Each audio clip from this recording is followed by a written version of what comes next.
You were earlier. I cut you off, so I want to give you the chance to go ahead. This fits perfectly what I was going to say earlier. You have a congressman, and I respect Bobby Rush. You have a congressman who represents the most violent city in America. You have a congressman who represents a city in which over 500 people were killed last year, 74% of them African American. You have a congressman who represents a city which is 80% of the killings, according to the police, are by gangs. Gangs have increased, well, let me just finish. Gangs have increased by 40% since this president was elected. There is no federal program to stop it. No one wants to have an honest conversation about it.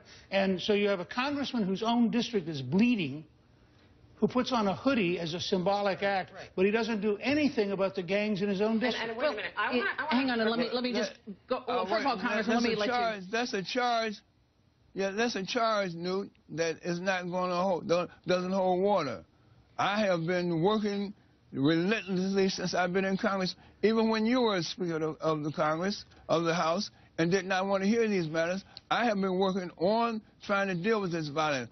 I'm astounded and ashamed about this violence. But this is also systemic to an overall problem. Chicago will take care of this violence. That's one of the reasons why on Friday, the 26th, we're having this national summit on urban violence. This was before the verdict. We had planned this. The Congressional Black Caucus is coming into Chicago so that we can work on solutions to this problem. Now, what I challenge you to, Newt, especially today, I want to challenge you and your Republican cohorts.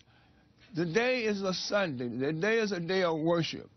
We serve and worship the same God.